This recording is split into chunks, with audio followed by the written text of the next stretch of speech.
আবার উত্তর কোরিয়ার ক্ষমতাসীন ওয়ার্কার্স পার্টির সাধারণ সম্পাদক নির্বাচিত হয়েছেন দেশটির সর্বোচ্চ নেতা কিম জং উন। রবিবার পার্টি কংগ্রেসের চতুর্থ দিনের বৈঠকে হয় এই নির্বাচন। এ তথ্য নিশ্চিত করেছে দেশটির রাষ্ট্রায়ত্ত টেলিভিশন KRT। প্রতিবেদনে বলা হয়, দেশের মর্যাদা আন্তর্জাতিক অঙ্গনে আরও উঁচুতে নিয়ে গেছেন কিম। সেনাবাহিনীকে করেছেন আরও শক্তিশালী ও আধুনিক। ওই বৈঠকে নির্বাচিত হয় দলের কেন্দ্রীয় কমিটির সদস্যরাও। এছাড়া দলের বিভিন্ন নিয়ম কানুনে সংশোধনী গৃহীত হয় বলে জানিয়েছে KCNA।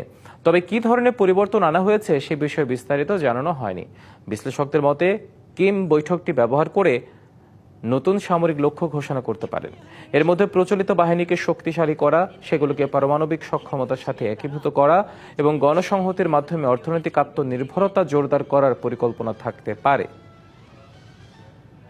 বিশ্বের নানা প্রান্ত থেকে রেমিটেন্স লেনদেনে নগদ নিয়ে এলো হার না মানা হার অফার। সর্বনিম্ন 10,000 টাকার রেমিটেন্স নগদে পাঠালে স্বর্ণের হার জেতার সুযোগ।